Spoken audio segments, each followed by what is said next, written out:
Tonight we going live. Tonight we going live with broken tradition. Tonight we going live. Tonight we going live. Tonight we going live with broken tradition. Tonight we going live. Tonight we going live. Tonight we going live with broken tradition. Tonight we going live. Tonight we going live. Tonight we going live with broken tradition. Tonight we going live. Tonight we going live. Tonight we going live with broken tradition. Tonight we going live. Tonight we going live. Tonight we going live with broken tradition. Tonight we going live. Tonight we going live. Tonight we going live with broken tradition. Tonight we going live. Tonight we going live. Tonight we going live with broken tradition. Tonight we going live. Tonight we going live. Tonight we going live with broken tradition. Tonight we going live. Tonight we going live. Tonight we going live with broken tradition. Tonight we going live.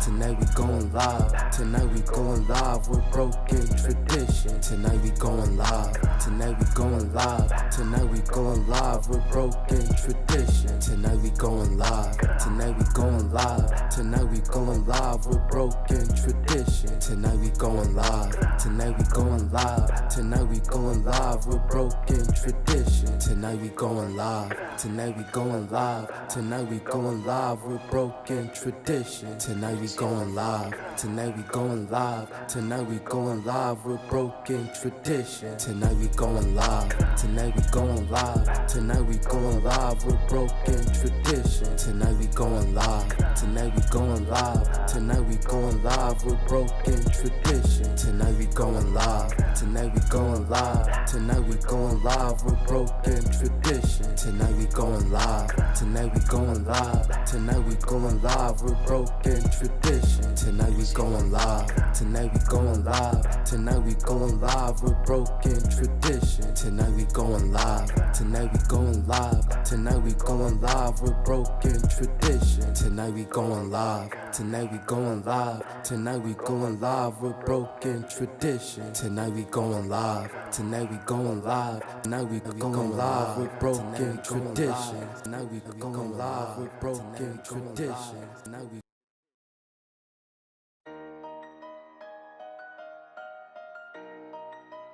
Yo, G, you going crazy.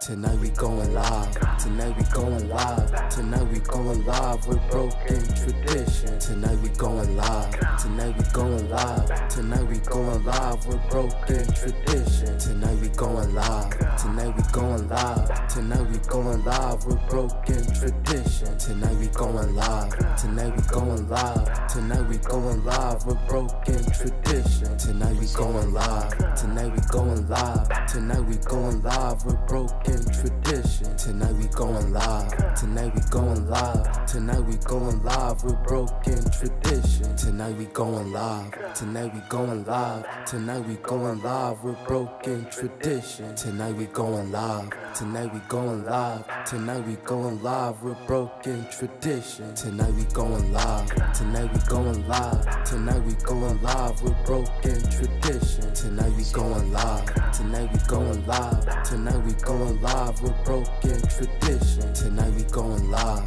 Tonight we going live. Tonight we going live with broken tradition. Tonight we going live. Tonight we going live. Tonight we going live with broken tradition. Tonight we going live. Tonight we going live. Tonight we going live with broken tradition. Tonight we going live. Tonight we going live. Tonight we going live with broken tradition. Tonight we going live. Tonight we going live. Tonight we going live with broken tradition. Tonight we going live. Tonight we going live. Tonight we going live with broken tradition. Tonight we going live. Tonight we going live. Tonight we going live with broken tradition. Tonight we going live. Tonight we going live. Tonight we going live with broken tradition. Tonight we going live. Tonight we going live. Tonight we going live with broken tradition. Tonight we going live. Tonight we going live.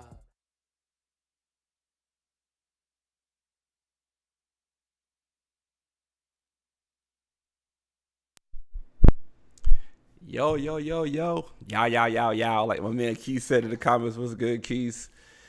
Oh my God, yo. Your man had wild technical difficulties starting off, yo. I ain't gonna hold you. Oh man, that's some wild technical difficulties. I don't know what's going on, man. Like I'd be ready to do something, then it won't be ready for me, and I don't like that. I ain't gonna hold you. I don't like that, yo. But there's a lot of things I want to talk about today. I want to, see how you guys doing today. Hold on, I'm still never ready, yo. My bad. I just got, sheesh, what is going on? Oh my God, I am not ready today. I have so much that I was just trying to get all together, and yeah, it was good, man. This is great. Google Booga, what's up, champ? Yeah, man. Hold on, just give me 1 second. Overlay show. Okay, show Windows overlay. Let's get everything in here. Okay, that's there. That is there. Oh, that's all I need for now. Oh, wait, one more thing, too. One more thing.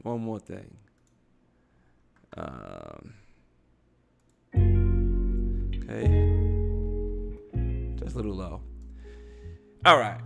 I got a lot of things situated now. How you guys doing tonight on this lovely Wednesday night? You could be anywhere in the world, and you're here with me. I appreciate that, man. That means a lot that you guys are here with me. You know what I'm saying? It's so much other things you could be doing, but you're here, and I do appreciate that. You know what I mean? Oh, man. So, it's a lot of things I want to get into today, man. A lot of things. I want to talk about Mr. Juwan Howard. You know what I'm saying? Juwan Howard did get suspended just recently because he got into a little brawl with an assistant coach. And I want to unpack a few things and talk about a few things with that. I definitely want to talk about this Truth Social. You know what I'm saying? Truth Social is Donald Trump's new social media app. And I put in the thing, should I support it? I'm not sure if I would even bother with Truth Social, to be honest with you. But I do like the fact there is an alternative to big tech social media, because there's so many shadow banning going on social media. You know what I mean? Like my account got shadow banned on what did the fat fake? My account got shadow banned on YouTube. No, not YouTube. I got shadow banned on Instagram and TikTok. My shadow ban on TikTok is crazy. Like, I might just delete the app. Like, there's no point in having an app being shadow banned that bad. You know what I mean? But yeah, that's another thing I want to get into. I want to get into Kyle Rittenhouse now suing. This man is trying to sue people for calling him a murderer, and he's starting a whole new coalition of people that need to sue people for using the wrong terms after lawsuits and all that. So, I want to get into that too. I think that's kind of interesting. I want to see the direction Kyle Rittenhouse is going with that. You feel me? What else we got tonight? I want to talk about a little bit about Brian Flores' new job, right? Brian Flores is now working with the Pittsburgh Steelers. So he's working with the Pittsburgh Steelers now. So I can't invite you to collaborate. So yeah, he's working with the Pittsburgh Steelers now, which is kind of dope. You know what I'm saying? But I do want to unpack a few things. I think the Pittsburgh Steelers situation is parallel of the right thing and the wrong thing from Pittsburgh, the right thing and the wrong thing from the NFL, the right thing and the wrong thing from Brian Flores. So I think it's all running together like a parallel line. Like, I think, this is more parallel, but I think it's running more all together. You know what I'm saying? Because it's good and bad in what they both are doing. What else I want to get into? I want to get into Quintez Brown. I don't know if you guys heard about this gentleman or not, but he tried to assassinate a mayoral candidate, which is kind of crazy. And Quintez Brown is affiliated with Black Lives Matter. So, of course, they're going to say BLM is trying to assassinate somebody. So that's another thing we get into tonight. I definitely want to get into Kanye West new STEM player, yo. I ain't gonna lie, man, I am excited about what he did, But at the same time, I'm not going to pay $200 for a stem player. And a lot of people may or may not know what a stem player is, or even what a stem is. And if you're into music, you know what a stem player is. You'd be like, oh, that's what they use that for. Oh, that's what that's used for. So it's kind of dope what Kanye's doing. I think it's very dope what Kanye's doing with the stem player.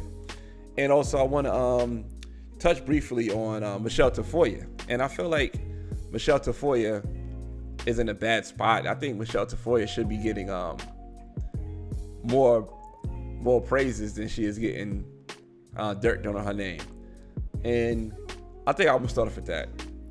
I'm gonna try to keep it sports for the first few minutes, man. So, Miss Michele Tafoya, right? If you guys don't know who she is, she was a sideline reporter for NBC Sports, and she was like, you know what? I feel something. This is what she said. I'm paraphrasing it, but she said, I feel something in my heart.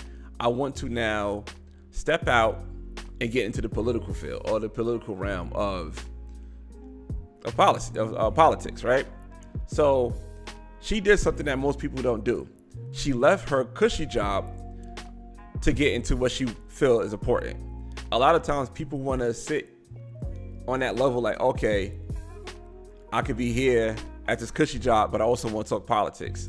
You know what I'm saying? I could be playing this sport or also want to talk politics. I could have this, this radio job or whatever, and I want to talk politics.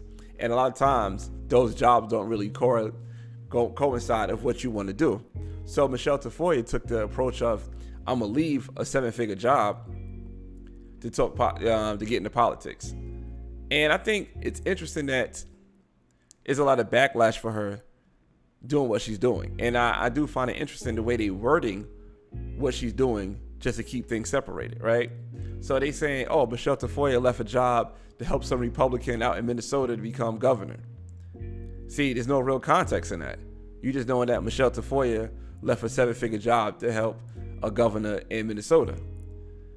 Michele Tafoya, if I'm not mistaken, one of her parents is Latino, so I think she identifies as a Latino. Let me know if I'm wrong in the comments, but I think she identifies as that. And since she identifies as that, that's what she is. She's a Latino, so she's a black or brown person, like they always say. So she's brown, and she's helping out a black person become the governor of Minnesota, which is big in my opinion. And they have the same kind of views. And I think, like, damn, like, you really took a hit, financially to help this man out because you believe in this man and you want things to change and you think this man is the one that helped things to change.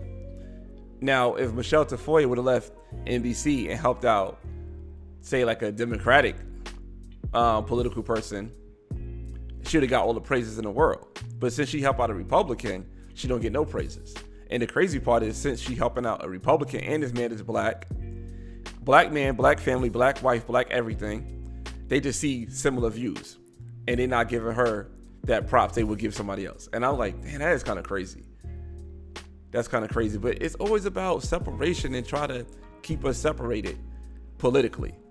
And I think the people who are in control of things that could keep us separated are going to play those positions. You feel me? Like, they're going to play that position like, nah, we can't let Michele Tafoya come out and be a brown person leaving her 7-figure job helping out a black person, but it's just the wrong political views. So I do think that is kind of messed up. I think that's messed up.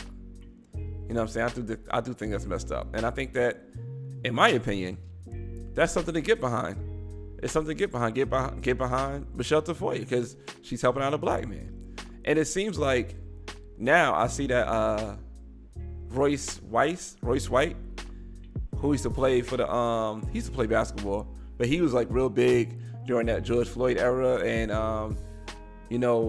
he's not really liberal, but he's also running for office. I think he's running for mayor now. So there's a lot of people running, and it's black people's running under Republicans in that area. So it's interesting. I want to see how it plays out.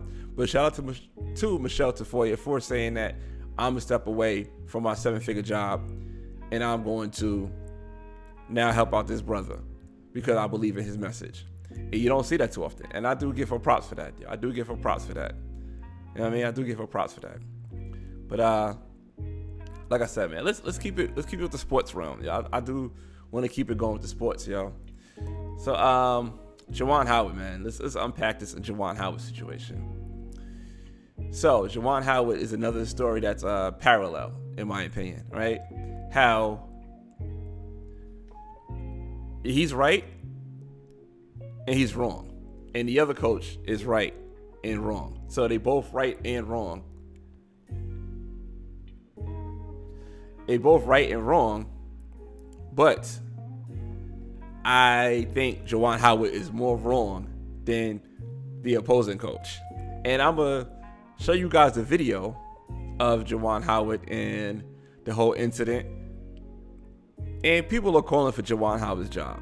You know, people love saying that people need to get fired for doing things like, out the box, right? A coach fighting another coach is out the box. But people love calling for people's jobs, saying that he need to get fired. In my opinion, I think the suspension was warranted, but I don't think he need to get fired. You know what I mean? I don't think he need to get fired, but at the same time, I do understand why people said Juwan Howard needs to get fired. I'll be real with you, right? I'm not going to sit there sugarcoat it like, oh, nah, he shouldn't get fired. And I'm going to play the video, then we got to unpack what happened prior to what happened in the video, and a little bit what happened after, and also, how social media took this, because, social media always have their spin on everything, right? So let me pull this up right quick.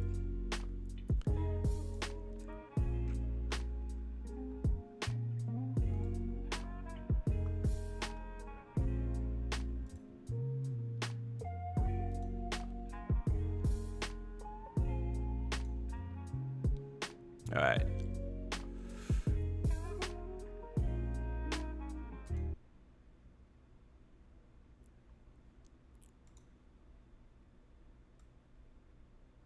All right, so we started all over. So this is Michigan versus Wisconsin.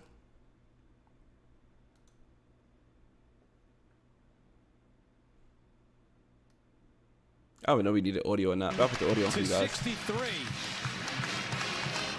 And Juwan Howard not going over immediately to shake hands. I knew he was. I wouldn't be happy either, but there's no excuse for this. Absolutely.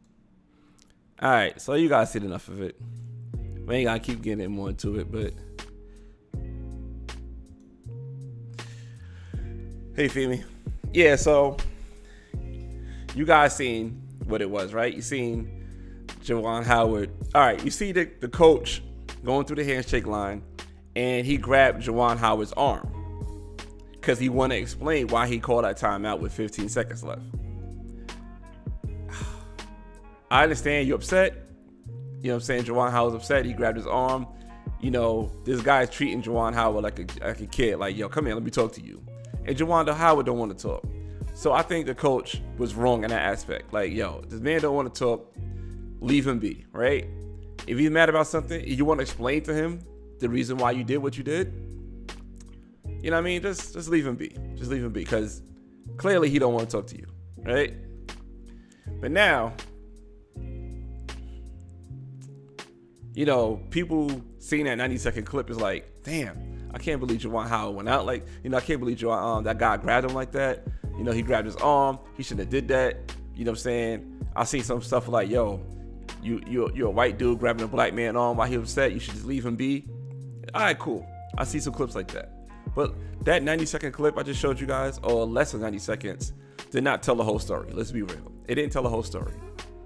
So this is why the coach called a timeout with 15 seconds left. It wasn't just, I'm going to call a timeout just to be a dickhead. I'm going to call a timeout because there's my team is doing bad with the situation today, and I need to make adjustments, even though it's 15 seconds left. So it's the end of the game. You see, I don't know if you guys seen the score or not, but Wisconsin was smacking Michigan, right? They were smacking Michigan, and the coach for Wisconsin took out all his starters and put in the reserves. So the people who usually don't get in the game got in the game. So, they get some playing time. You know, they probably don't play every game. You know, this is probably the highest level of basketball that they get to.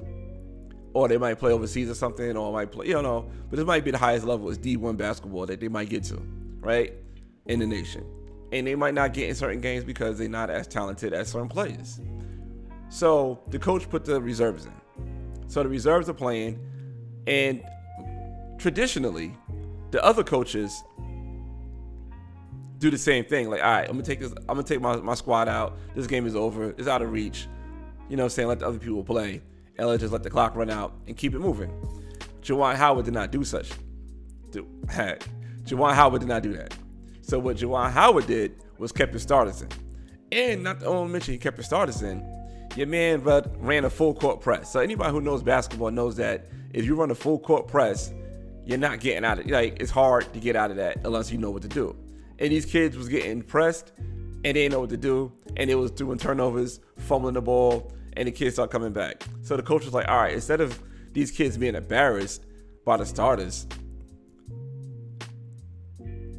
these kids about to be embarrassed by the starters, let me call a timeout and get these kids out of there and put the starters back in so they can finish the game, right? So that's the reason why he called a timeout. So that's why he called a timeout, right? So now Howard is mad. And this guy feels like, yo, I need to give you my explanation. Sometimes people don't want to hear your explanation. Sometimes people just want to be left alone. And I think the other coach should have read the room and said, yeah, I'm going to leave you alone. So he's mad about that timeout. And you grabbed his man by the arm. You don't grab grown men by the arm, right? I mean, I think the other day I grabbed Jamari by the arm. It just felt weird. And he's my son. He's 17. I was like, nah, you can't be grabbing certain people by the arm. You know what I mean? Like, you do that. That's like you do to little kids. You feel me? But he grabbed him by the arm. Then after that, he was determined, like, yo, I'm going to tell you why I did this. Juwan Howard didn't want to hear it. Let's be real. He didn't want to hear it. But this is why I say Juwan Howard is more to blame than the other coach. Even though he didn't want to hear it, Juwan Howard is all in the dude's face, right? They all in each other's face. You see other clips. Juwan Howard say, don't effing touch me. Don't effing touch me. Then the other coach kind of separates from Juwan Howard, the one that grabbed him. And I don't know what the other guy said, but Juwan Howard did the ultimate sucker move. And let's be real. He reached over a group of people and smacked somebody, then insinuated a big fight with kids that he's supposed to be coaching and mentoring and helping out. You know what I'm saying? These kids, or young men, I should say, because they probably like from 17 to like 24. These young men that he's grooming and mentoring and coaching, you're the one that started this whole fight. So now you started this whole fight. You did the sucker move, reached over, smacked somebody in the head, and a big fight break out. And when you watch the clip, you start seeing the young men fighting each other now because of what this coach did. So now not only he's suspended, if I'm not mistaken, there's other people about to be suspended because of this. That's weak, fam. Like, you don't put these kids in harm's way. Like, you know what I'm saying? You recruit these kids. You go to these parents' houses and say, hey, I want you to, you know, I want your child to come play basketball here. He's going to be in good hands. And you're going to get him in the middle of a fight on national TV. That is so weak, fam. That's so weak. That's so weak, man. I ain't gonna lie. If that was one of those parents, man, I'd be so mad. Like, I'll put my kid in this school for this. And just be outside looking in. I don't think he should be fired. But if that was my child, I'll be mad. I'll be like, yeah, I want him fired. That was a sucker move. That was a sucker move that you know good and well that you reach over somebody, insinuate a big fight with all these people, what's going to happen? I'd be mad if I had, you know, my son playing AAU doing, and the coach did something like that and start fighting, and all the kids are fighting in the middle of it, and you walking off. Come on, man. You way too old for that. Juwan Howard's like probably in his 50s doing stuff like that. You know what I mean? But, you know, I see people on social media taking up for Juwan Howard, but come on now. Your man insinuated a big fight with kids. And he's a coach. And he never took ownership of the situation. He still was like, oh well. You know, I was like, come on, fam. That's too emotional. And now I see that it's in you, yep. And I see that other like people on social media is taking up for Juwan Howard, like, oh nah, man, it's not really his fault. You know what I'm saying? The guy should have grabbed his arm. True, he should have grabbed his arm.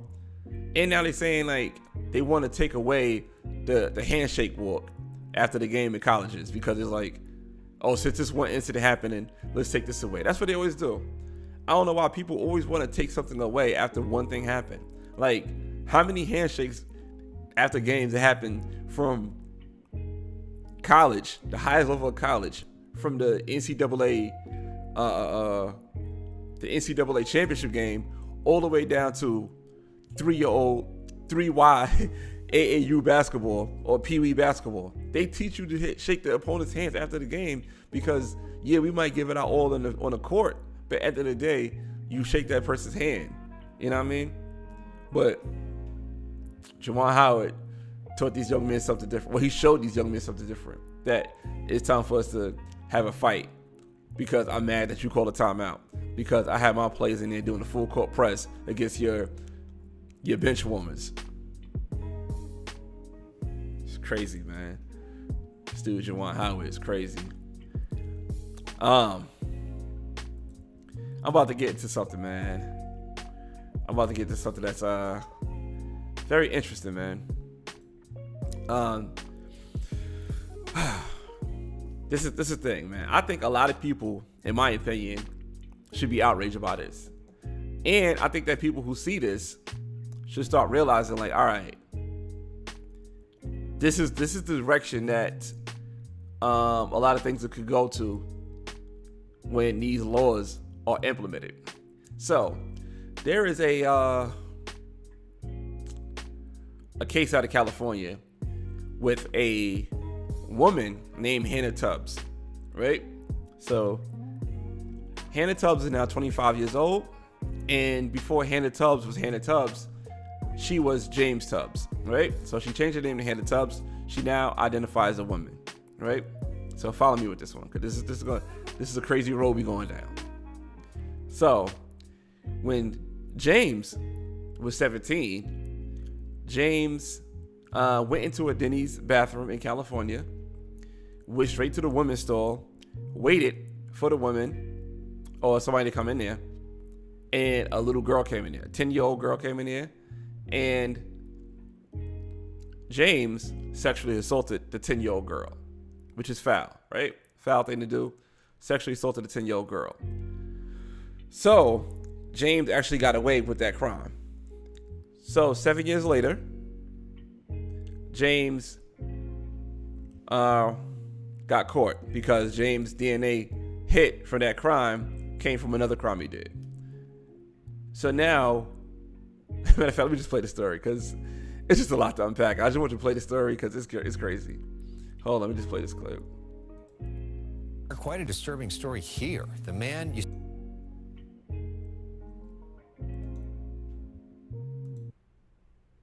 All right, so this is it right here.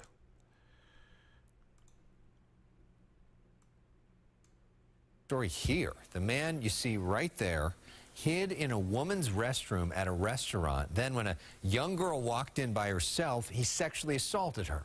Took years to capture him, but now that he's in custody, it appears he may serve little or no time. Gina Silva has been looking into this story. She joins us live tonight with more. Gina. Well, Alex, this case has made law enforcement and some prosecutors furious. They are accusing DA George Gascon of caring more about that child molester than the victim. We have to warn you, the details are graphic and disturbing. This is every parent's worst nightmare. This is every responsible citizen's worst nightmare that this would happen to our children. LA County Deputy District Attorney John McKinney is talking about what happened to a 10-year-old girl when she walked into a Denny's restroom in Palmdale in 2014. A man then entered the restaurant and went directly to the women's room. And when the little girl came out of the stall, he immediately attacked her. He restrained her, and he physically penetrated her in a sexual manner. The little girl identified this man as her attacker, seen here entering the restaurant. But after the assault, the man fled. It wasn't until 2019 when a DNA hit revealed the identity of the suspect as James Tubbs. Turns out Tubbs had racked up a lengthy criminal record. That included assaults with deadly weapons, several convictions, and many more arrests. Despite his criminal past and the sexual assault of a 10-year-old girl, which Tubbs admitted to, he may end up serving very little time, if any at all. That's because while Tubbs is now 25, at the time of the assault, he was days from turning 18. And L.A. County District Attorney George Gascon has a policy of not charging anyone under 18 as an adult. It's madness. It makes a mockery of our criminal justice system. The public should be concerned because this is a heinous crime. Lieutenant Richard Rees works with the L.A. County Sheriff's Special. All right, so y'all get the gist of it. So, like I said, they didn't mention Hannah Tubbs in this situation because I'm gonna break that down later. So you see that they are trialing this person as a minor because this person committed the crime days before the 18th birthday, which is wild crazy, right? Which is wild crazy. Yep. It gets better, Keith. It gets better. It gets better. It gets better. It definitely gets better. Hopefully my bot won't catch you for spamming. What's the just? It gets better. It gets better. So now he's being tried as a juvenile. So before he knew he was about to be tried as a juvenile, he said, "Damn, I might see some real time. So instead of me going to jail as James Tubbs, I'm gonna now identify as a woman and go as Hannah Tubbs. So instead of him going as a man, he now want to go as a woman, and they are allowing this. But now it's a strong case. It's a strong situation where he might do 2 years in juvenile, and now he identifies as a woman. He might do 2 years in juvenile with the girls.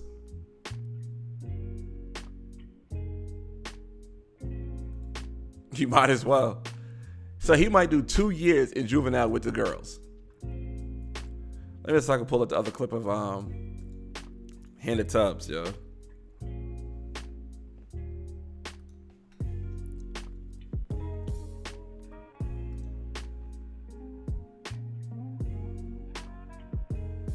So there's also another clip of now it's Hannah Tubbs. So this came out 2 days ago, and this is why now the LADA is in hot water, because this person clearly knew what to do.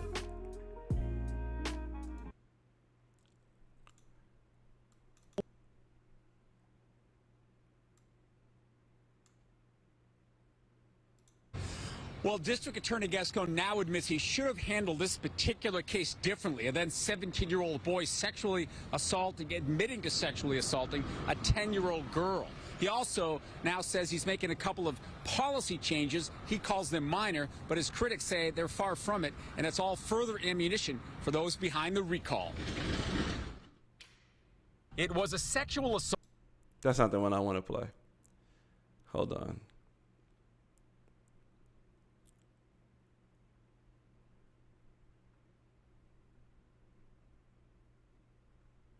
All right, let's play the Fox News one. Good morning. Thank you. I was reading. And Eric Siddall, Vice President of the Association of LA Deputy District Attorneys. Sir, good morning to you, and thank you for your time today. Good morning. Thank you. I was reading comments from a previous interview. Executive team. So I want to play the interview. Pretty symbolic. No, that's not it either. The problem of how I gotta find that clip of him speaking about it.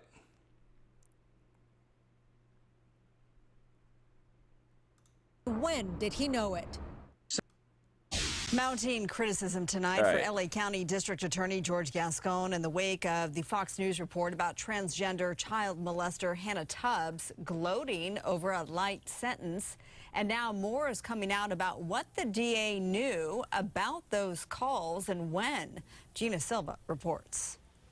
We're talking about a recorded jailhouse conversation that some say makes the DA, George Gascon, look soft on crime. The question is, what did he know and when did he know it? something's going on here. There's a complete lack of transparency. Deputy District Attorney Jonathan Hatami says his boss, LA County DA George Gascon, wasn't truthful when he said this. Had I known the contents of this conversation when we were making the decision whether to proceed through the juvenile system or adult, this case would have been prosecuted as an adult. Gascon is referring to the case of Hannah Tubbs, a transgender woman who pled guilty to sexually molesting a 10-year-old girl in a Denny's restroom in 2014. Back then, Hannah was James Tubbs and 17 at the time of the assault. In this recorded jailhouse conversation, Tubbs talks about the lenient 2-year sentence she. So now listen to this. Check this out what he says right here. So first of all, this picture right here, this is Hannah Tubbs. You got this dude with a buzz cut, a patchy beard, and a goatee. Talk about, now my name is Hannah Tubbs. So listen to this recording. Received. And it's going to be dropped. It's going to be done. I won't have to register. I won't have to nothing. For an offender, you don't have to register? I won't have to do none of that. So what are they going to do to you then? Nothing. I had not had that information available, neither did my executive team until. So why does the DA need that information? You know good and well that you got this dude go. And you talking about I didn't have this information readily available. Why do you need that information for? Clearly you knew that you was going to be insulted on this dude. For what? And what about the poor girl that had to go through this? You know what I'm saying? That now you're going to lock this man up with little girls because you want to trial him as a juvenile. You're going to lock him up in juvenile jail because this is a juvenile case. And he know good and well he wasn't going to see no time. He said little to nothing. He don't have to register as a sex offender. Come on, it's so disgusting. Like, that's disgusting, fam. I ain't gonna lie, man. That's disgusting. That this dude, this is the DA in LA County, and he said that he didn't want to charge nobody as a charge no juvenile as adult, but right now you being charged at 25 years old for a crime he did days before his 18th birthday. That's disgusting, yo, man. And not to mention too, man, I'm not telling people what to be mad at or how to be mad, but if I was trans and I heard this story, I'd be pissed. Just like, all right, you now want to claim something just because you don't want to go to grown man jail. And you thought that you was headed to grown man jail and you want to claim trans so you could go to women's jail and be housed with the women. So like I always said, you know what I'm saying? Like in our, cases of black people, you like to use, not to say trans people ain't black, it's all black trans out there. But I'm saying like, you like to use trauma or use our pain or using their pain, in this case, just to make yourself more comfortable. Now you want to change your gender because you know good and well you about to be locked up with the big boys. And who knows what happened to you for touching that little 10-year-old. Telling you, man, this world is something else. And like I said, let that person just go. 2 years, no registered offender. And that little girl, probably now at 17, dealing with that. 17 going on 18 probably. Dealing with that.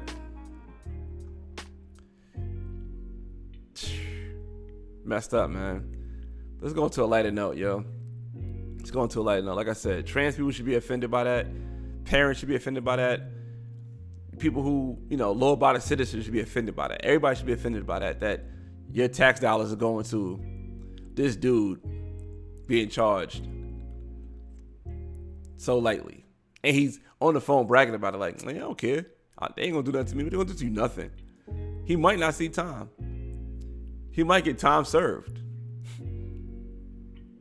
for another crime. It might be like recurring, but that's foul. Anyway, man, I want to talk about Kanye, man. I'm supportive of what Kanye's doing, but I'm not gonna support him on money. I just think it's a dope idea. So Kanye had a deal with Apple, I believe. If I'm not mistaken, I read in reports that Kanye had a deal for $2 million for exclusive rights for Donda 2. So you only could hear Donda 2 on Apple Music. But for whatever reason, the deal didn't go through. So Kanye came out with a stem player, and people made it seem like, oh, he just got a regular MP3 player. It ain't nothing too crazy about it. You know what I'm saying? Yada, yada, yada. It's not that ill. It's just an MP3 player. So they keep his name out there so the streets can't handle that when he released. Yeah, right. Streets don't do stuff like that, bro. If streets did stuff like that, we wouldn't be crying about what George Zimmerman's doing. Streets don't do stuff like that. But let me get back to the Kanye West changing the game. So Kanye West is coming out with a stem player. So people made it seem like it was an MP3 player that Kanye West made up. And it's like, I'm not going to buy a Kanye West MP3 player that look like an iPad Nano. And I get it. I wouldn't either. And actually, I wouldn't buy the stem either. But if I was into music, I would buy the stem. Because what the stem does, and in fact, let me explain what a stem is.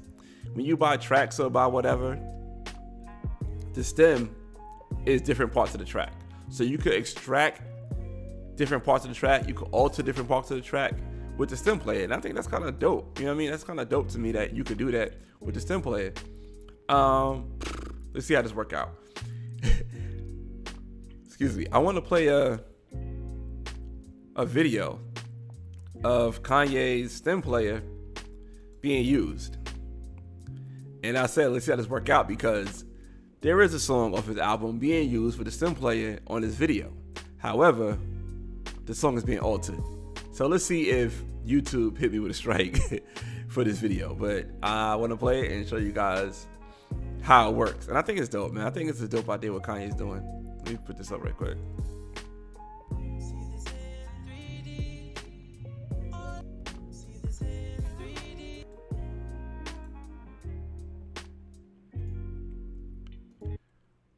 All right, so this is the video of the stem player.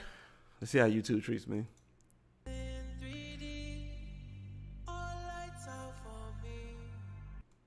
Let's fast forward a little bit. So you see how they took the beat out. Bring the beat back. Change the volumes on it.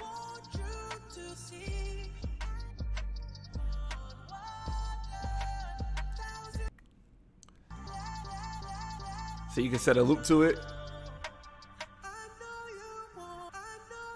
It's good, Derek.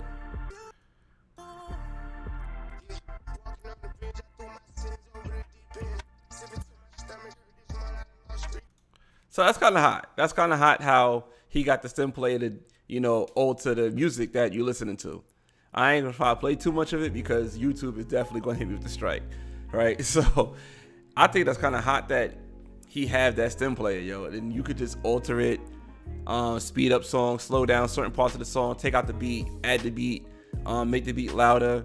So you can do so much to that song with that player.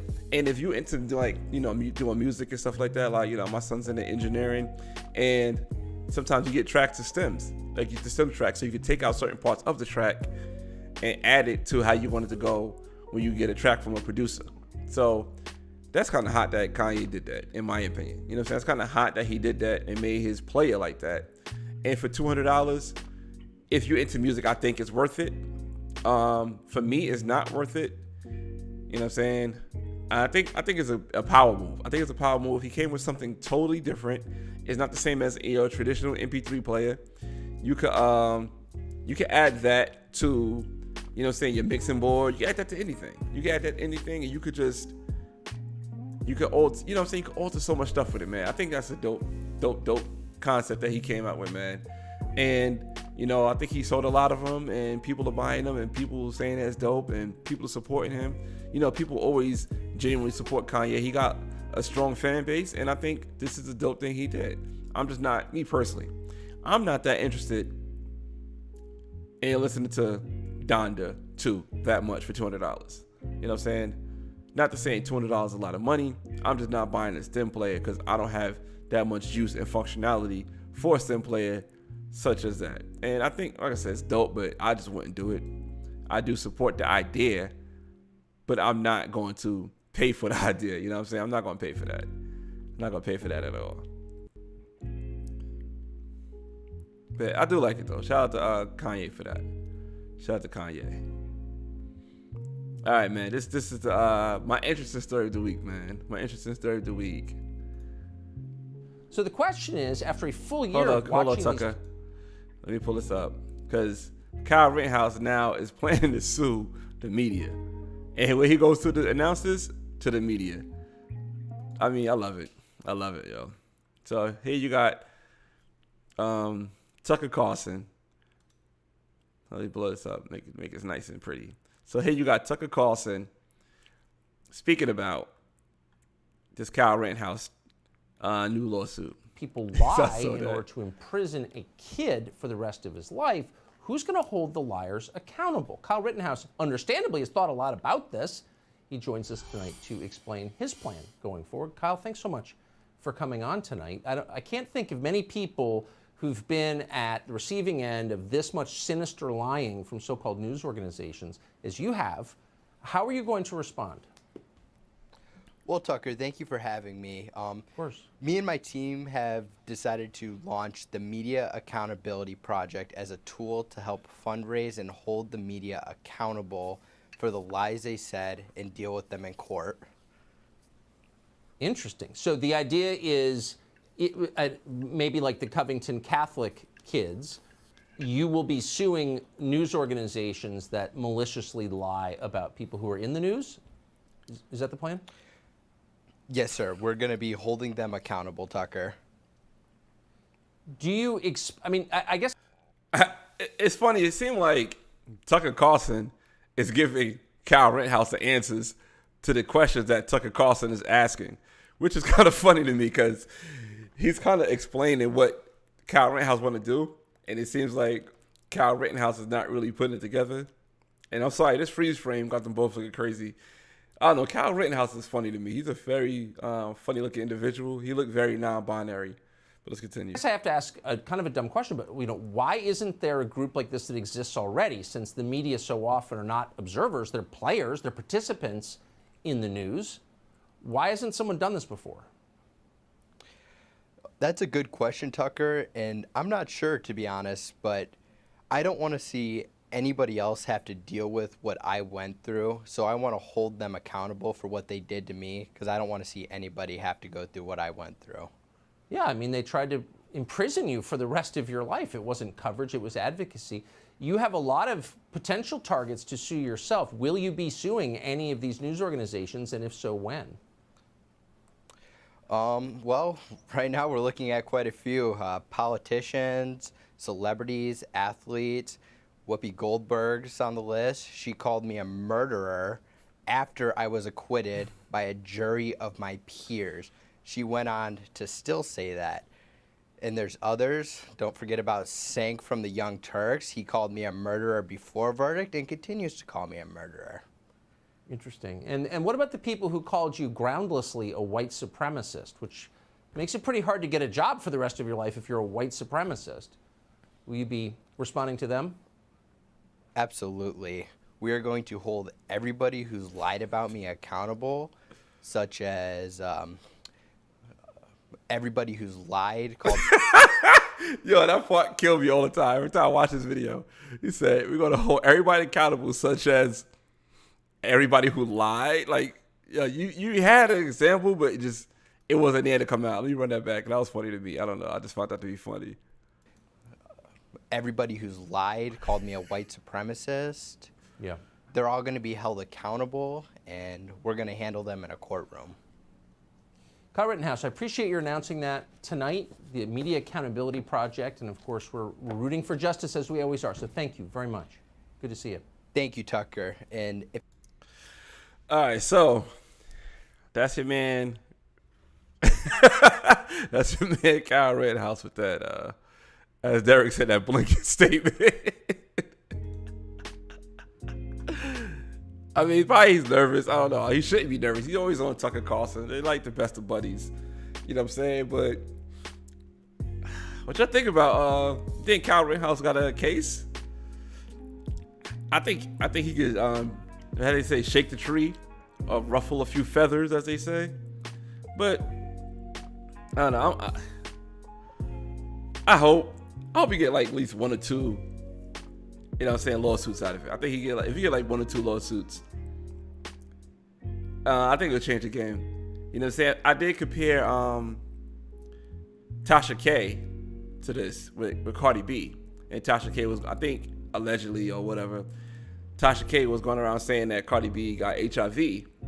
And, you know, at first, when I understand, she tried to give her like cease and desist letters, like, yo, that's not true. I don't have HIV. And she did it to other YouTubers, but whatever reason, Tasha K kept it going. And she didn't want to stop. So unfortunately, she got sued. And I think Tasha K got sued for like $3 million from Cardi B. So I don't know, maybe the game is changing. Maybe it's that time now. Like, yo, you can't keep just saying reckless stuff about people. You know what I mean? And he did say Sink from the Young Turks.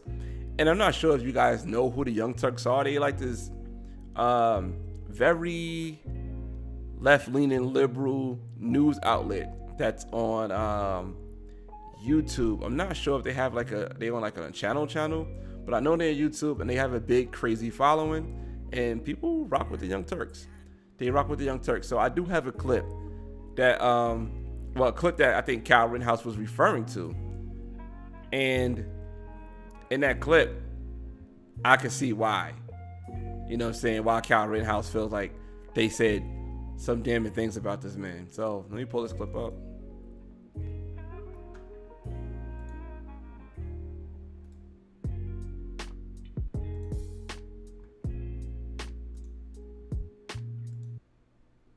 All right, so this is the guy Sink from the Young Turks.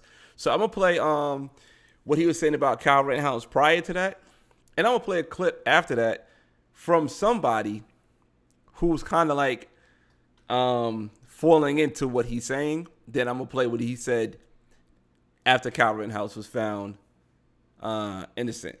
So, like I said, this is a big YouTube channel, like millions and millions of subscribers. People tune in. This is like a full-time business for these, you know, for this channel. The TYT, they got big live streams, a lot of money coming in. So this is not just like, oh, just somebody in the basement making videos. No, this is a real channel. So check this out. This is so preposterous, so biased, that it would be shocking if it wasn't a deeply racist right-winger.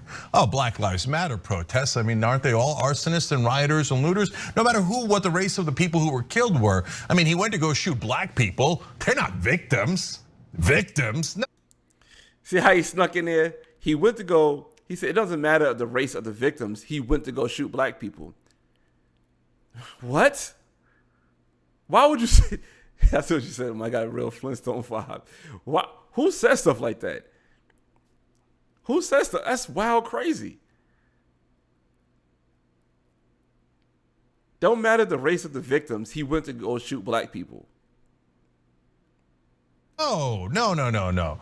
Kyle Rittenhouse murdered these people, and the right wing started like a GoFundMe page or whatever and raised millions for him. They're like, oh, you went to go kill black people. And then you went to go kill black people. I see why Kyle Rittenhouse would have sued this dude. This is crazy. At that Black Lives Matter protest, you murdered a couple of people. Bravo! Way to go, murderer! Wait, guys, what are we gonna do with the right wing? On the other hand, when you have some portion of them, not all of them, but some portion of them that say, oh, that guy went to go kill black people, and then he actually did kill a couple of protesters. To publicly. All right, so you see how blatant, how wild that conversation was, right? That was crazy. He was going on saying that Kyle Rittenhouse went to go kill black people, even though the race of the people he killed didn't matter. He snuck that in there, but he kept saying how Kyle Rittenhouse went to go kill black people. So this is JMUNAACP. Follow him on social media. Check out this thing he posted after, you know, saying just because you keep hearing stuff like this. So check this out. That the verdict of the Kyle Rittenhouse case has been nothing more than a disgusting reminder of what it's really like to be black in America. All the protesting, everything we went through in 2020, we really would think would make a change, but clearly it doesn't. We scream Black Lives Matter, but it doesn't matter enough for these people who are in power, the jury, the judge, anybody, to charge this man with murdering and taking away 2 beautiful black lives. For taking away 2 beautiful black lives. This man don't even know what's going on. And like I said, that Reddit group was out there. This whole case is over. He's found innocent, and he's saying this man took away 2 beautiful black lives. This is, I ain't gonna hold you. This is crazy. That this is where we going with it. At the ripe ages of 26 and 36, it's disgusting. We can't go to the store, rest in peace, Trayvon Martin. We can't lay in bed, rest in peace, Breonna Taylor. And we can't.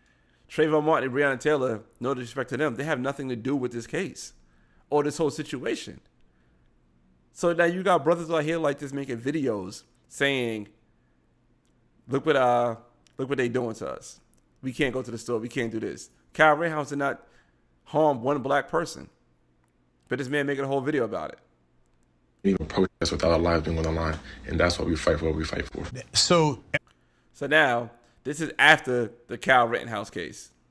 Everybody saw Rittenhouse crying on the stand, and everybody wondered, is it real, is it fake, et cetera. But there was a lot of people had sympathy for, oh my God, the poor kid. Well, how about Huber? So he never got to cry on the stand because he was murdered, or now killed, officially killed, not murdered. And so you never got to see him crying. You never got to see him do anything. He was killed as a young man in the streets because a maniac was running around with an AR-15 shooting anything that he perceived to be a threat after he started going in there, in my opinion, with the confrontation of bringing in weapons to a protest in the first place, right? So now that leads us to 2 other things. Just let me dispense with this real quick. The mom is the world's worst parent. She drove a 17-year-old with an AR-15 into what she perceived to be a dangerous riot. Let's get it straight. The mom did not drive him with an AR-15. The mom dropped him off and the AR-15 was already over there. Oh, you want to go into the middle of a dangerous riot, my 17-year-old son? Here, I'll drive you across state lines to do it. Oh, here's an AR-15, so in case a butterfly floats by, you just murder everyone, okay? I'm sorry, kill everyone, okay? She is a despicable parent. Yeah. No sane parent would ever do that. But the right wing in this country is crazed. They're crazed. They can't wait to shoot people, which leads me to the biggest culprits of all, the Rittenhouse fans. You see how I could get behind Rittenhouse, want to sue somebody for that? Like I said, his first clip, he made it seem like Kyle Rittenhouse is out here murdering black people. But he so eloquently slipped in, don't matter the race of the people who got shot. But he kept going on that he went there to murder black people. And you see the brother now saying like, yo, see how they killing us? He took 2 beautiful black souls. People really thought that Kyle Rittenhouse murdered black people. People really thought that. It's not the case, man. And I support it. I support it. Like, somebody be held accountable. You can't just be coming on the airwaves, saying as you please, just saying wild, reckless stuff about somebody. You know what I'm saying? All these people now, like Kyle Rittenhouse can't live a normal life because of this. He can't live a normal life. And you got people like this dude, Sink from the Young Turks. You know what I'm saying? I know he might have some other stuff I agree with, but this right here looks wild crazy. This is like riling black people up like, yo, see? This is why y'all can't do nothing because, you know, they're going to kill you. They got Kyle Rittenhouse, he got free. It's not the same. And you got this other brother over here comparing. Yeah, they don't have to have no sympathy for him, but what about this dude lying? Flat out lying. Saying that Kyle Rittenhouse went there to go kill black people. Stop using our trauma to just get views and clicks. That's what this dude is doing. He's using our trauma for views and clicks, and I can't stand when people do that. He got this dude out here thinking that Kyle Rittenhouse killed black people. And once you start getting people riled up like that, and people getting upset,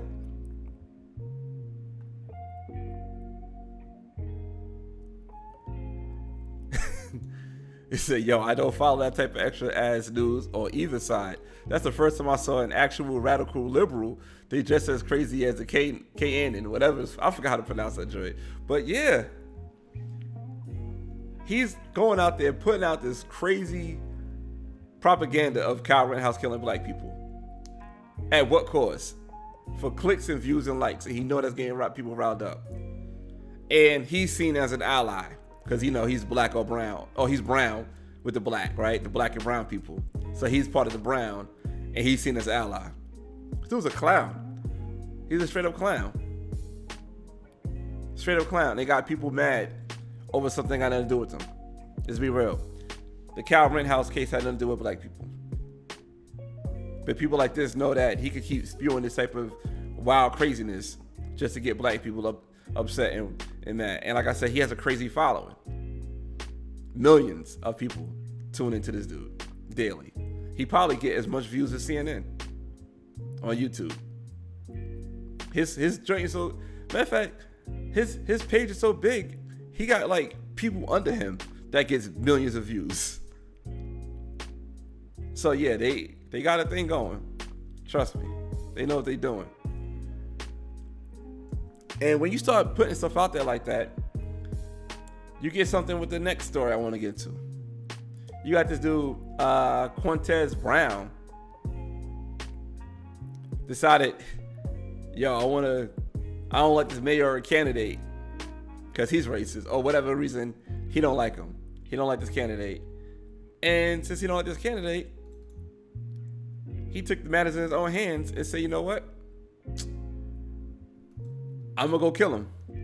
And let me play this clip for you guys. Man accused of a shooting at a mayoral candidate in his... Hold on. Oops, my bad.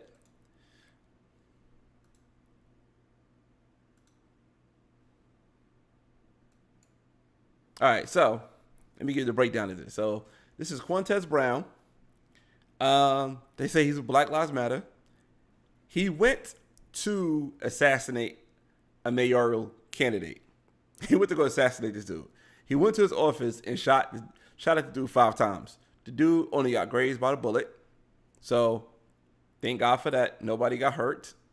Then he tried to run away. After he tried to shoot him, he got caught. Then for some strange reason, he got bailed out a few days later. So let's play this clip, man. His campaign office just Monday has pleaded not guilty. Right now, Quintez Brown is behind bars on $100,000 cash bond, charged with attempted murder and 4 counts of wanton endangerment. Police say the community activist targeted Craig Greenberg inside the Butchertown Market building by walking into his office and firing 5 shots in his direction before he took off running. Brown appeared in court this morning through video conference and was given a no-contact order with Greenberg, any of his employees and those working at the campaign office, as well as that location. He's also not allowed to carry a firearm. Brown's lawyer told the judge his prior criminal history is lacking any real danger to the community. His prior criminal history is lacking any real danger to the community. Your man's went in there with a gun and tried to kill a candidate. Sometimes you don't need priors. You just need nows. Like, that is crazy. You don't need to be on the streets. But let's continue.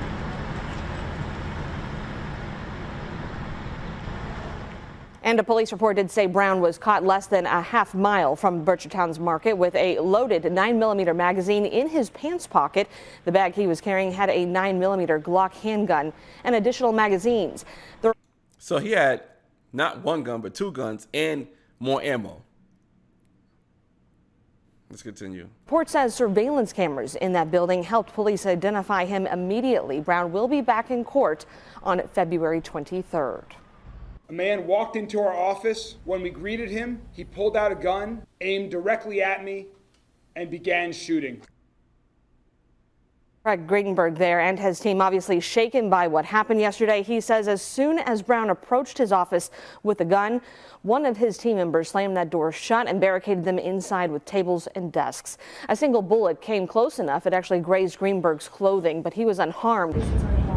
All right, so now, and Alex, I do agree with you. I do think it's more to the story because Unless, you know what I'm saying, it could be one of two things. Either this person see all the stuff going on, he see all the stuff going on, and he's like, you know, I'm mad. Let me go take care of this dude myself. Or him and that dude got some type of personal relationship. It's no way for you to go into a building and try to shoot a man point blank range. But this is now video footage, like cell phone footage, of him getting bailed out. So he actually got bailed out a few days later for trying to assassinate the mayoral candidate. Mr. Brown to have no further violations of the law, no contact with the alleged victims, not to be on the property of the victim's residence. Once this is posted, HIP, no contact with employees and campaign staff. Jennifer 631. No contact with place of violation, no contact with the victim's residence. Okay, any violations of those, along with not making the future court dates, could cause the bond money to be forfeited. The bond money will be tied up with the case for the duration of the case. You and only you will be able to get this back once the case is closed.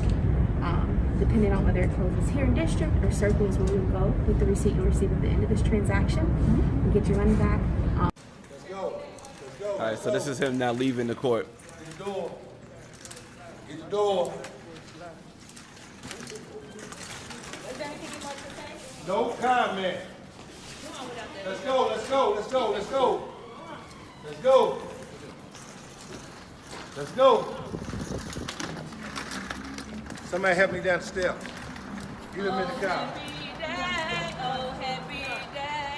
It's a lot to unpack right here. So your man, first of all, you know good and well, you have a walker. It's hard for you to go from place to place, right? Why you got to come in there and make the biggest scene, talk about no comment? Somebody else could have had that position. It shouldn't have been him. That's my opinion. Second thing, now you need help down the stairs. Like, come on, fam. You knew that you wasn't ready for this. You know what I'm saying? You wasn't ready to do this. But he need help down the stairs. And then you got somebody singing "Oh Happy Day" when Jesus walked, whatever.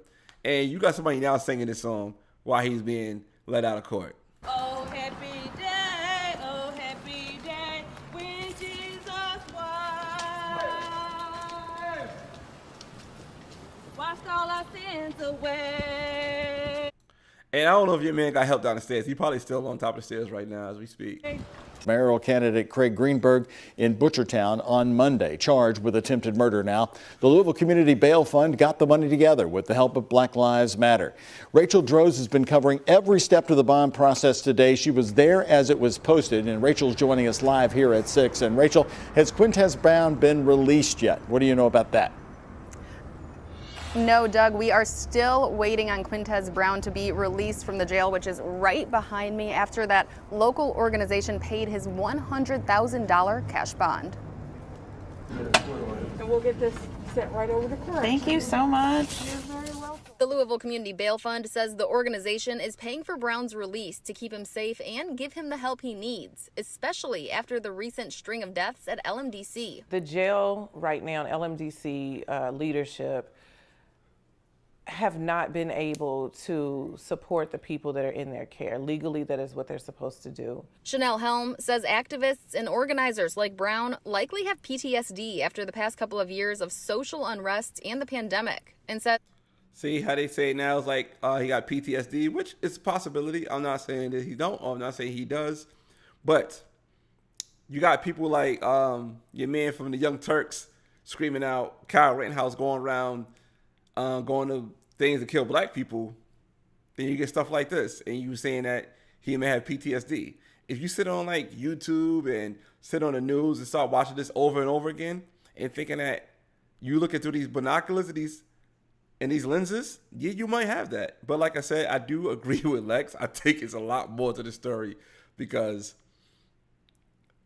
you know, for you to go in there and try to shoot somebody and don't hit the person, that's a lot. Her organization has provided Brown's family with a list of mental health services. In this case, we're dealing with someone that has mental health issues. Helm is an organizer at Black Lives Matter Louisville and the founder of the Louisville Community Bail Fund. She knows Brown personally and says it was important for her and the organization to help him. We have someone who has ignored the West End, has created multiple opportunities for himself, that has been hit by this gun violence.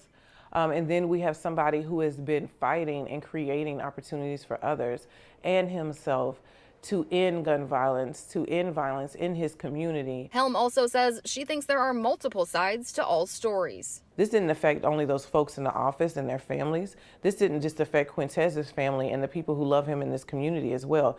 This affects everybody every day. What? This affects. So, whatever, man. I want to speculate a little bit what Lex said. Let me go back to that comment. Put that in on the thing.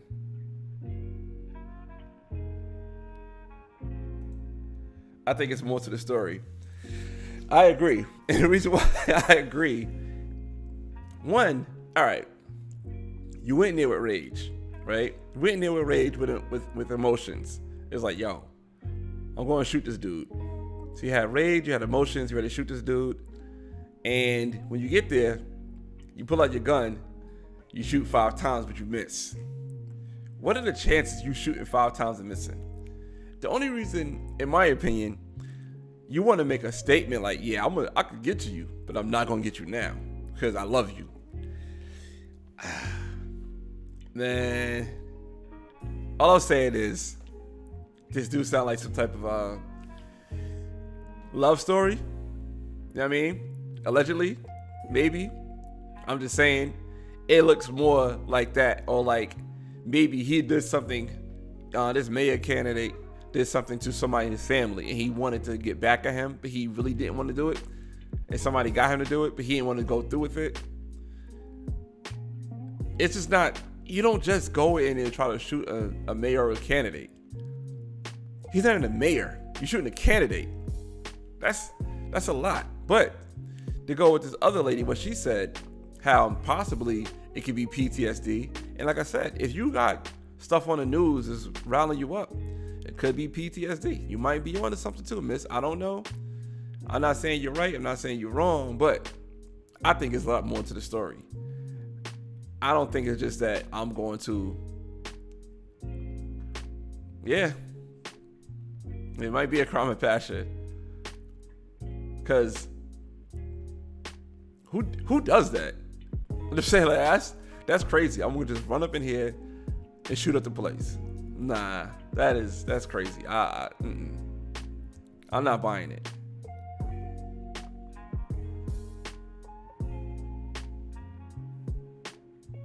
So didn't Simeon do that in New York? Don't think it was a mayor, maybe a senator, a councilman.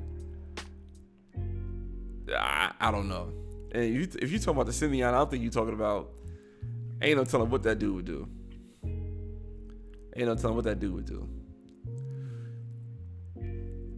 Oh man. Oh, someone.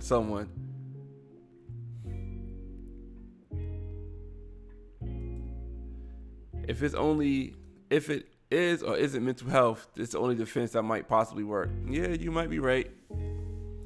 You gotta play that card. You might have to play that card.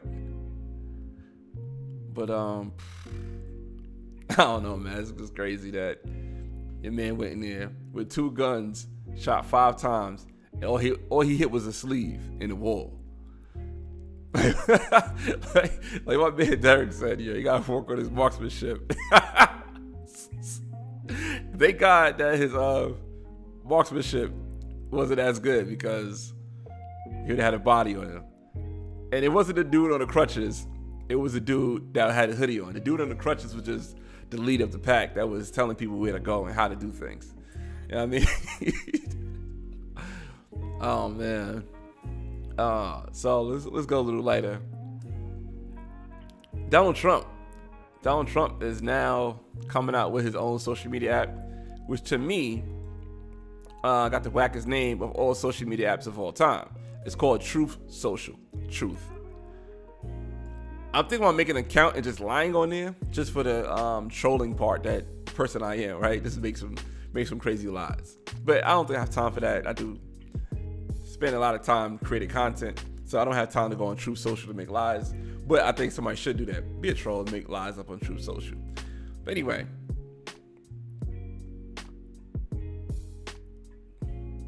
I think that Donald Trump is doing something that I could get behind as far as alternate social media, because the shadow banning on Instagram, for example, or the shadow banning on TikTok or whatever it is, the shadow ban is out there. It's definitely getting out of hand. If you're not using social media the way they want you to use it, they will put a muzzle on you. You know what I'm saying? If you're not doing the most rattiest things, you know what I'm saying? If you're not, oh, let me gyrate and shake my ass and say how, say this, that, and third about people and have all these rumors and stuff like that. Or if you don't have a page that's not like, I guess like easy on the eyes, like crazy ass pictures that you get a photographer every week to take pictures for you, for your content. If that stuff is not on your social media as far as Instagram, they're not going to pump it. If you're not, I mean, you can talk about like kids, people who's like seeing stuff like that. Whatever social media think that people want to see, they're going to pump, right? And I'll give you an example of somebody I know. This person I know, I said in his stories, maybe yesterday, he has a business and he also have a page that's verified, straight up. A lot of content come out. His content is now being suppressed if it's not about his kids. He posts his kids, go viral. He posts his business, suppressed. And it's crazy because I could get what Trump is doing. You know what I'm saying? Because they will suppress content for people. They will kick people off for whatever reason.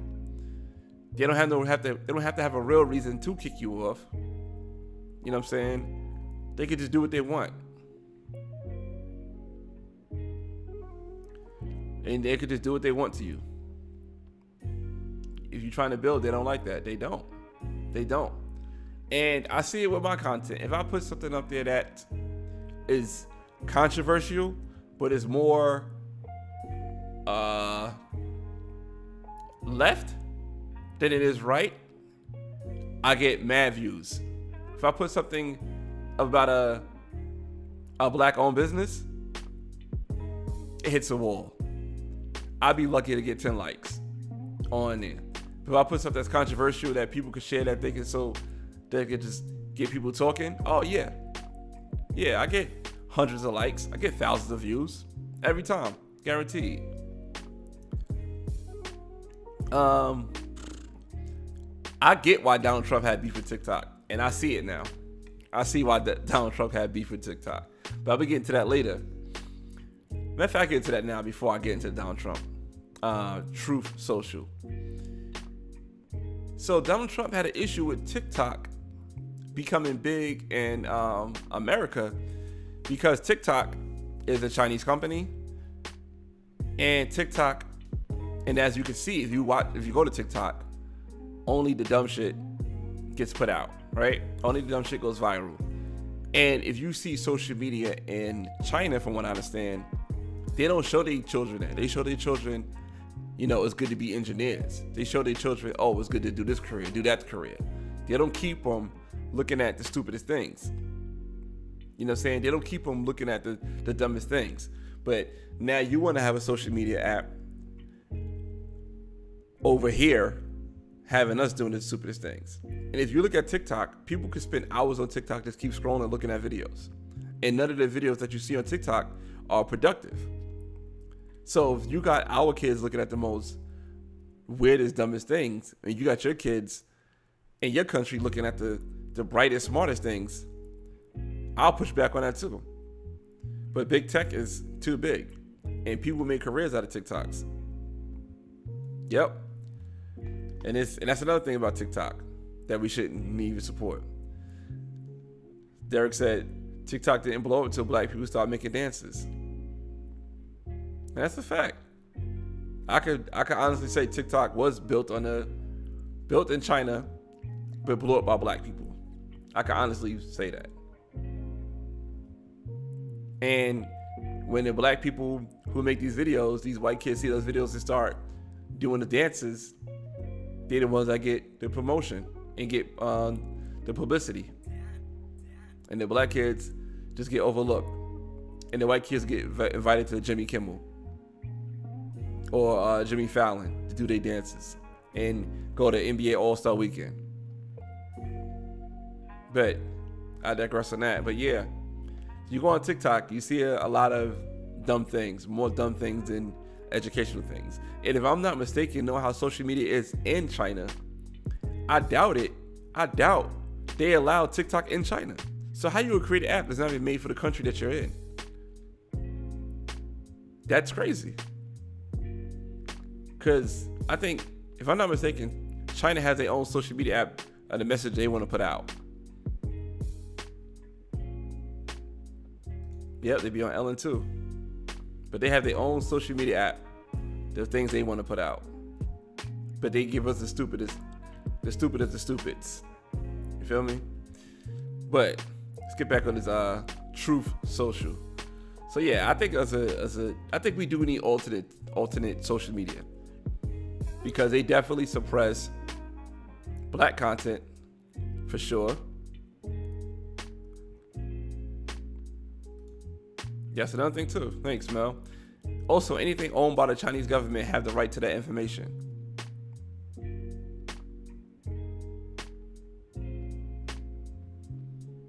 It's crazy. But I do support what Donald Trump is doing as far as coming out with alternate social media. Because, hey, what's going on? So you gotta support alternate social media because they're definitely suppressing black content. And it's like, it's so comfortable, it's so easy to go on any other social media. Like, all right, I'm gonna go on, I'm about to wake up, I'm gonna go on Instagram. I'm gonna wake up and go to Facebook. It's so easy to go on that stuff. And we just go in there and just do, what we do and like what we like and post what we post. But it's just so suppressive what they're doing. It's just so suppressing. Right about that. Twitter, Facebook do be on some big bullshit. So he's gonna get it rocking on his own app. What's good, short? Yeah. He needs to. Because it's like, yo, how you gonna keep suppressing people? When I see my page suppressed, and I always give the example of why they suppressed my page, I couldn't get on Instagram no more. I can't, and I'm like, I don't know, I'm just not in the mood to keep playing games with social media. I'm not in the mood for it. I'll be 40 next year. I'm not playing games with social media. I'm sorry. I'm not gonna keep doing it. I'm not gonna keep playing games with social media. There's no way. No way, no how. You feel me? But it's about, okay. I'll give you a quick description because you did ask. One thing I love to do is black-owned products, right? I love getting reviews about black-owned products. And I do have, like, I guess some might say alternative views on certain topics. So I do like to talk about things and just give you my opinion on it. So that's the two type of things I like about. That's what I do on my page. You feel me? And welcome.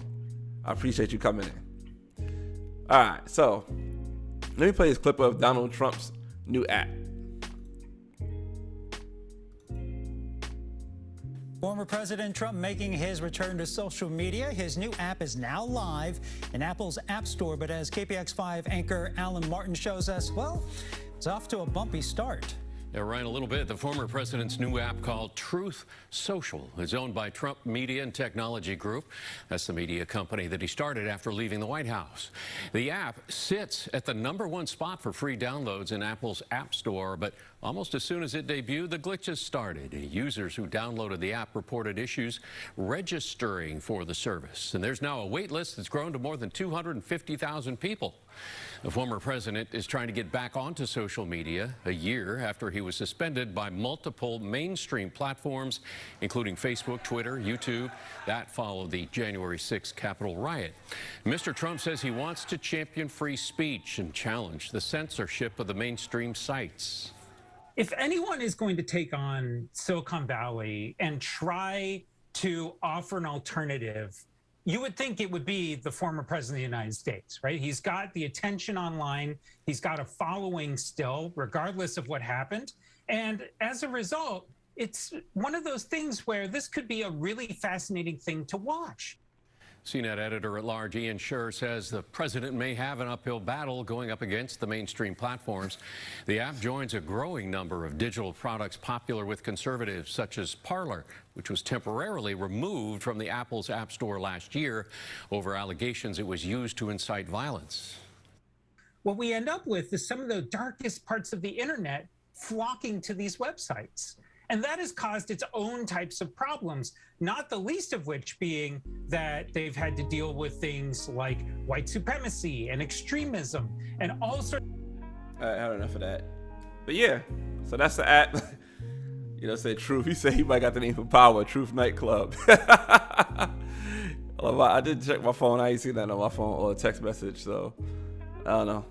But yeah, man. I don't know. I think Donald Trump might be the one to do it. But Trump is like gaudy and clunky when he do stuff. You know what I'm saying? Like, they be mad, like, his name gotta be all over everything. And it gotta be done well, it gotta be done smart, but we'll see how it goes out. You know what I'm saying? And as far as like us black folks, we need to really get behind black on social media. You know what I'm saying? There's live waves, there's Blackum, there's fan base. You know what I'm saying? It may not be as fun and as responsive as Instagram or something like that. But I think that we gotta know, you know what I'm saying? We gotta support our own in that aspect too. And if you're a Trump supporter, you should support that as well. You know what I'm saying? Because Twitter, Instagram, Facebook, YouTube, they all got they hold on what could be put out there, what not could be put out there. You know what I'm saying?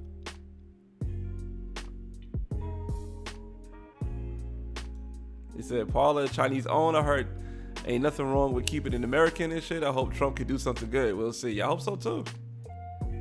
I think he got the name in the back end to do it. You know what I'm saying? And hopefully it's just like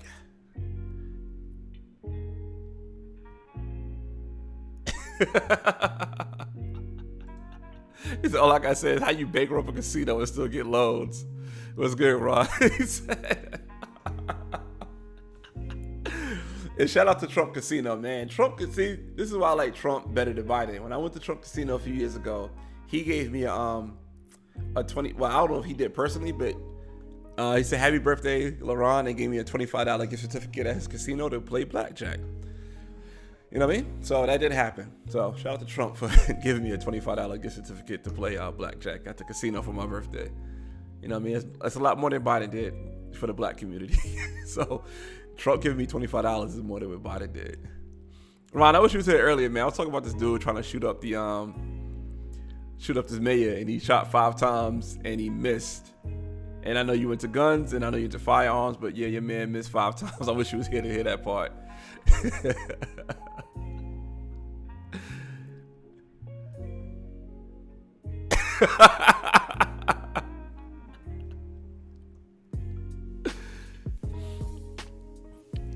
Oh man, and I said Trump's a PIMP.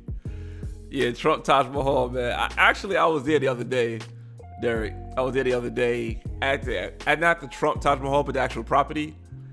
Yeah, I seen you something, Ron.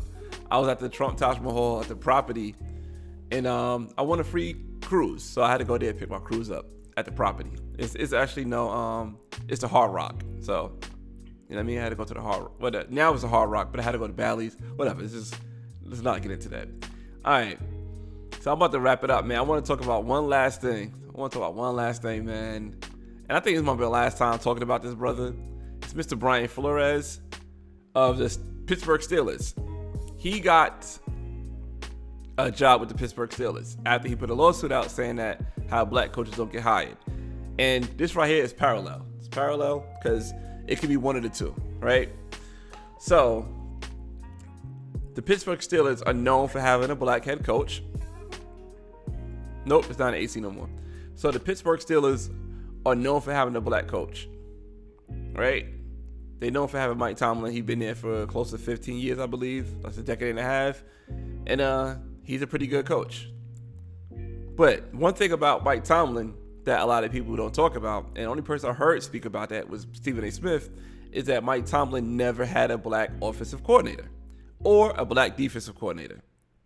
Right, 4 weeks in a row. This is my last time. It's my last time talking about it because I just find this last part interesting. But like I said, this is all in parallel.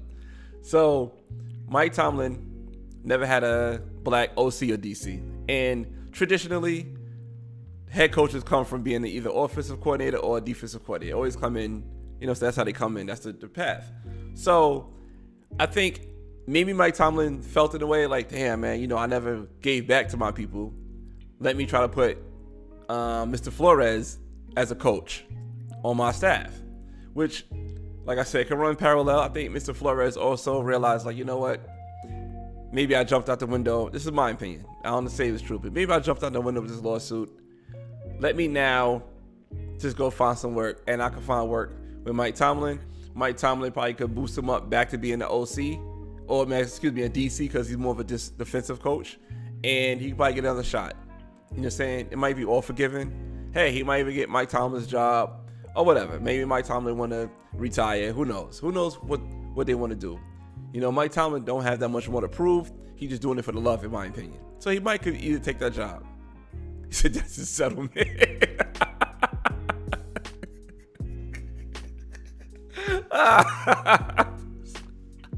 But I think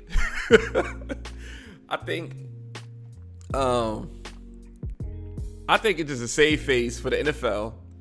He took a hit for the NFL. You know what I'm saying? I think Mike Tomlin took a hit for the NFL. I think. Oh, nah, your Chiefs need to get rid of the enemy. We're going to talk about that later. But he's a great defensive mind, great coach. And I think Mike Tomlin was like, you know what? Let me bring him in. And he didn't even bring him in as a defensive coordinator. That's the crazy part. He brought this dude in as a linesman coach. So he brought him as a linesman coach. So I guess he got a that's a hell of a fall from a head coach to a linesman coach. So like I said, I think he's in a good spot. I think it just parallel, like, all right. And it felt like, yo, we look crazy. Brian Flores probably like, I look crazy. Another parallel part, Mike Tomlin probably like, damn, I look crazy. Let me bring this black man in under me. Let's get this off the NFL. Brian Flores like, let me just back up because I only got all white lawyers trying to sue the NFL for not hiring black people. You know what I mean? So everybody looked crazy, and I think that this is a way to wrap everything up. And I think it's a good look. Yeah, I told you. Yeah, I think it's a good look. But Ron, I want to talk about your man Eric Bieniemy, because a lot of people saying how it's messed up that Eric Bieniemy never got a head coach opportunity. Eric Bieniemy, for you that watch sports, he has probably one of the most talented quarterbacks in the game, and it seemed like they can never finish it. And if it feels like looking at the game, who's Loretta Lynch? I gotta look this up. So it feels like the NFL looking at. All right, Derek, you just threw me off. Who's Loretta Lynch? Let me look this up.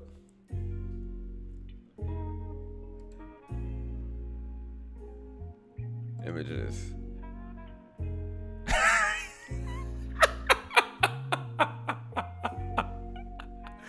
Yo, the NFL is the most clunkiest try to fix racism in their own organization thing I've ever seen. Yo, I've never seen a company this bad. Like, the NFL is so clunky. Jeez. The NFL is the worst, yo. NFL hires Loretta Lynch as counsel for its racial discrimination lawsuit. He did. So I told you NFL hired a high pot.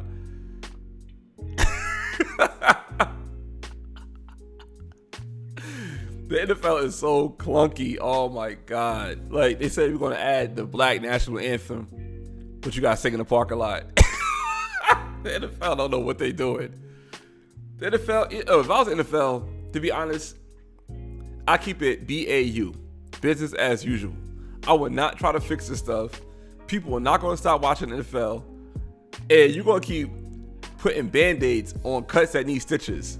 If you feel like you need black head coaches, now you're gonna hire Lovie Smith. He's like 80, so you're gonna hire Lovie Smith. Come on, man.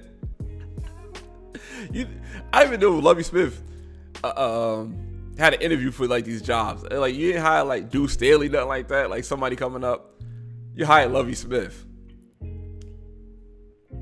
Damage control, out of control. NFL do not. Yeah, they are so clunky. This is bad. This is bad. This is like real bad.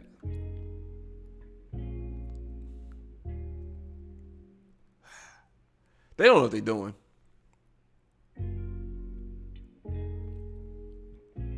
He said, the real good old boys club not going to listen to old Roger. They don't. They are Roger's boss. Roger worked for them. Why would they listen to Roger? Roger works for the bosses, for the owners. And it's messed up too. They got this stupid Rooney Rule where you just have to interview a black person. So a black person just a check mark on the box. And that's why I understand why Brian Flores is mad.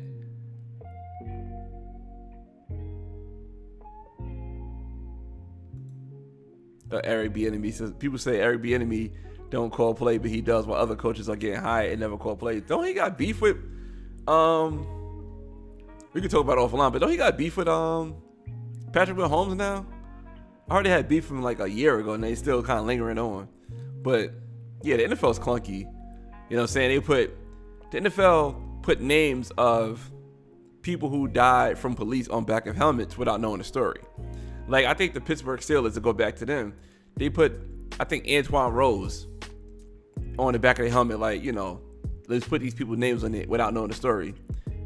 And Antoine Rose literally had a shootout with the cops.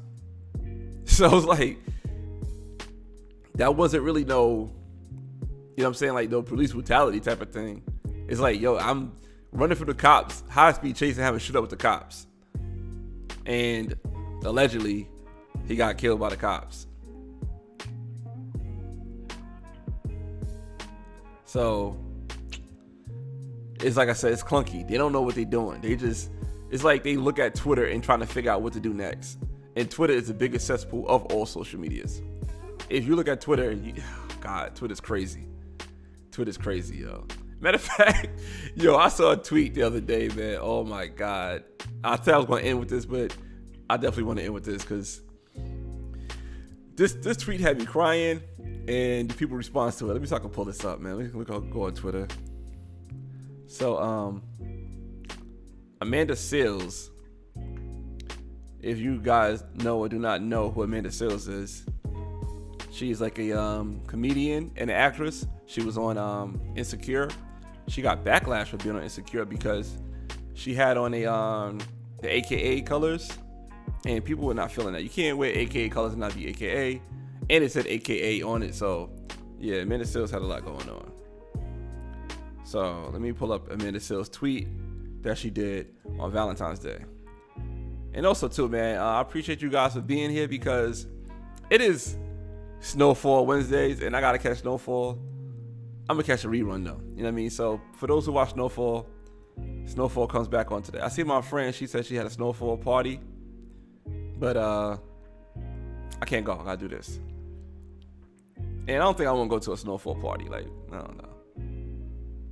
But let me find this tweet from Amanda Seales, and I want to get into what she said. And thank you, fam. I appreciate that.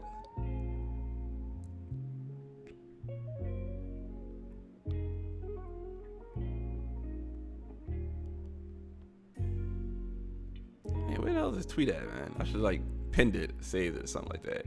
Hopefully she didn't delete it. I remember the date, I just don't see the tweet.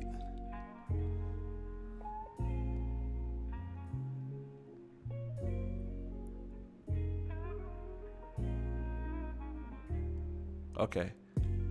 Okay, I'm close to it now.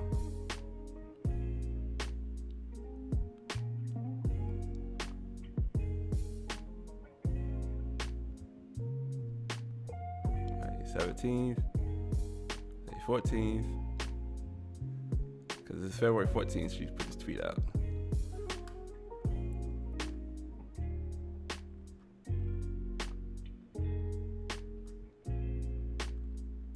Girl, she must have deleted it.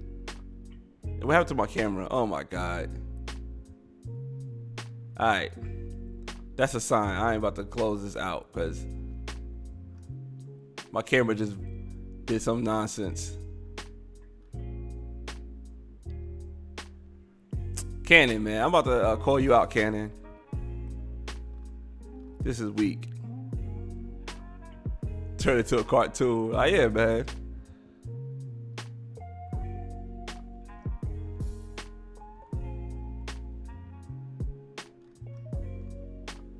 It's the metaverse, man. I talk bad about what you call it, that's why. All right, I found the tweet at least. Okay, hold on. So you can at least see the tweet. All right, so you can hear me. Let me know you can hear me because I think my camera really did some nonsense. I don't know what my camera's doing. Hold on, actually, I can reset my camera. I could do that real quick.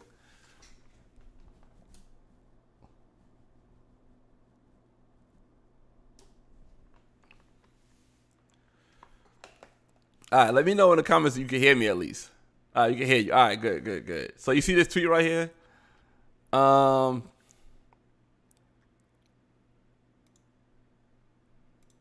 Okay. Trust and believe. Hold on. My camera came back on?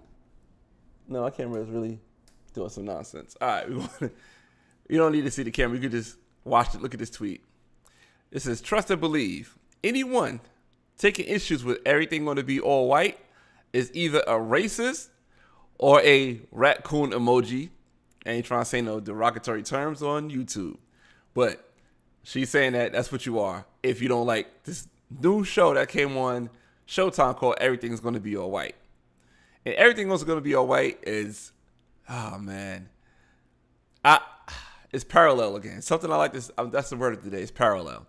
Everything is going to be all white. It had a bad preview, but if you watch it, it does have some insight on things that I could agree with. All right? Let me see if I could scroll down to some of her to her comments because you know people roasted her. People who play the racist card are the most racist people of all. I think Everything's Going to Be All White got the lowest IMDb score as of today. So it does got the lowest score.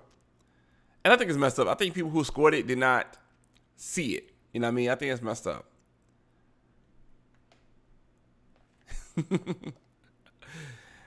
I ain't watching shit. If it has a big titty anime chick or people beating the hell out of each other in Walmart parking lot, I ain't punching in. What?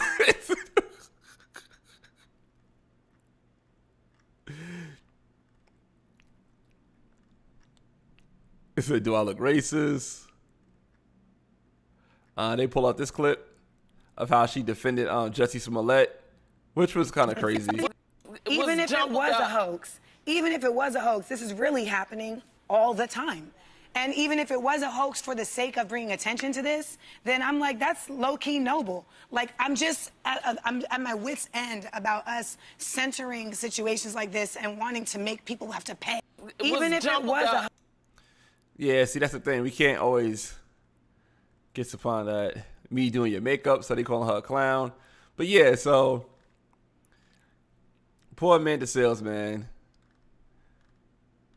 Everything's gonna be all right. So I don't know if you guys seen the preview for Everything's Gonna Be All Right. Let's see if I can pull it up, man. It's pretty bad.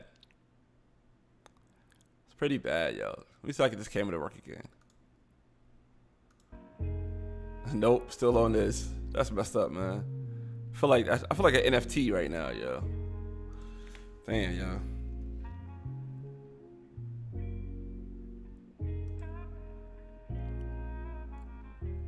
All right, pull this trail up at least, so you guys get the idea of what the Everything's Gonna Be All Right tonight. think what annoys me most about white people is when they pretend like they're the victim.